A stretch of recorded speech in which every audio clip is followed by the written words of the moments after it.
Leviticus, and this day we will be reading Leviticus 15 in the NLT version. So without further ado, let's get started. Chapter 15 is about bodily discharges. The Lord said to Moses and Aaron, "Give the following instructions to the people of Israel. Any man who has a bodily discharge is ceremonially unclean. This defilement is caused by his discharge, whether the discharge continues or stops. In either case, the man is unclean. Any bed on which the man with the discharge lies and anything on which he sits will be ceremonially unclean. So if you touch the man's bed, you must wash your clothes and bathe yourself in water, and you will remain unclean until evening. If you sit where the man with the discharge has sat, you must wash your clothes and bathe yourself in water, and you will remain unclean until evening. If you touch the man with the discharge, you must wash your clothes and bathe yourself in water, and you will remain unclean until evening. If the man spits on you, you must wash your clothes and bathe yourself in water, and you will remain unclean until evening. Any saddle blanket on which the man rides will be ceremonially unclean. If you touch anything that was under the man, you will be unclean until evening. You must wash your clothes and bathe in water, and you will remain unclean until evening. If the man touches you without first rinsing his hands, you must wash your clothes and bathe yourself in water, and you will remain unclean until evening. Any clay pot the man touches must be broken, and any wooden utensils he touches must be rinsed with water.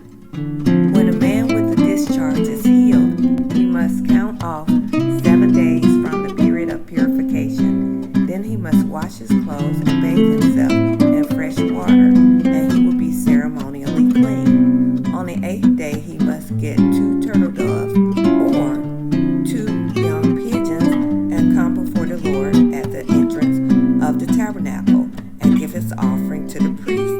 The priest will offer 1 bird for a sin offering and the other for a burnt offering. Through this process, the priest will purify the man before the Lord for his discharge. Whenever a man has an emission of semen, he must bathe his entire body in water, and he will remain ceremonially unclean until the next evening.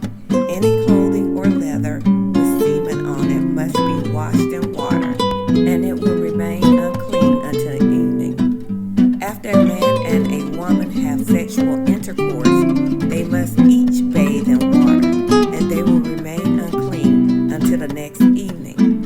Whenever a woman has her menstrual period, she will be ceremonially unclean for 7 days. Anyone who touches her during that time will be unclean until evening. Anything on which the woman lies or sits during the time of her period will be unclean. If any of you touch her bed, you must wash your clothes and bathe yourself in the water, and you will remain unclean until evening. If you touch any object she has sat on, you must wash your clothes and bathe yourself in water, and you will remain unclean until evening. This includes her bed or any other objects she has sat on. You will be unclean until evening if you touch it. If a man has sexual intercourse with her and her blood touches him, her menstrual impurity will be transmitted to him. He will remain unclean for 7 days, and any bed on which he lies will be unclean. If a woman has a flow of blood for many days that is unrelated to her menstrual period, or if the blood continues beyond the normal period, she is ceremonially unclean. As during her menstrual period, the woman will be unclean as long as the discharge continues. Any bed she lies on and any object she sits on during that time will be unclean, just as during her normal menstrual period. If any of you touch these things, you will be ceremonially unclean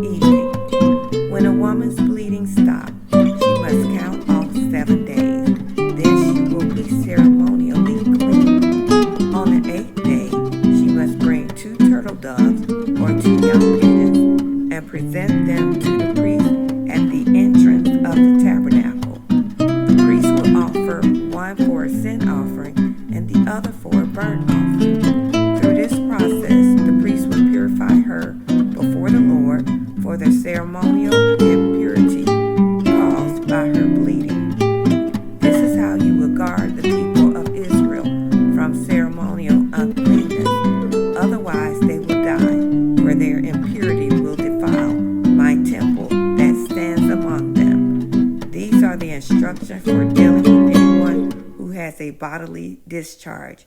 A man who is unclean because of an emission of semen, or a woman during her menstrual period. It applies to any man or woman who has a bodily discharge, and to a man who has sexual intercourse with a woman who is ceremonially unclean.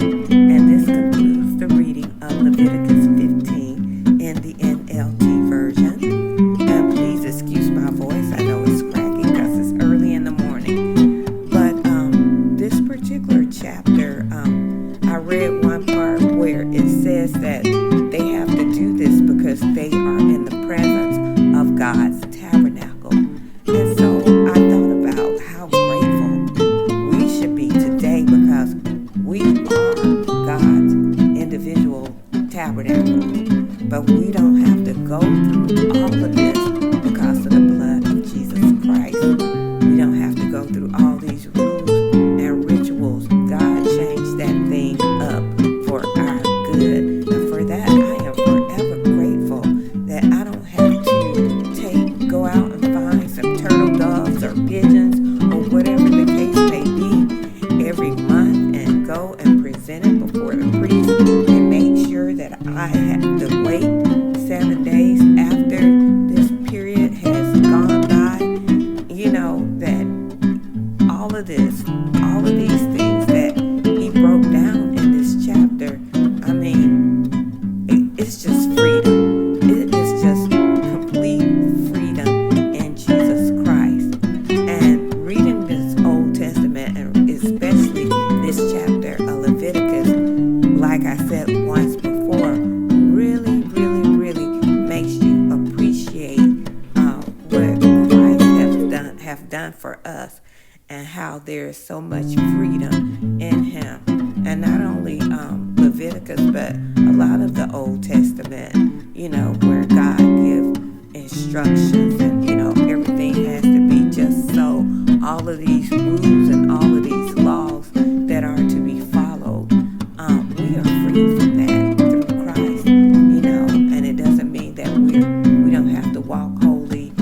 You know, we can still learn some things that are displeasing through these old chapters, through the Old Testament. But, you know, Christ has freed us from all of this sacrificing and things of that nature, because he is the ultimate sacrifice, and he ended it once and for all. And for that, I am truly grateful. So with that being said, as usual, I want to know what your thoughts are on this chapter. Please put it in the comments below, because like you might have learned from me, I could definitely learn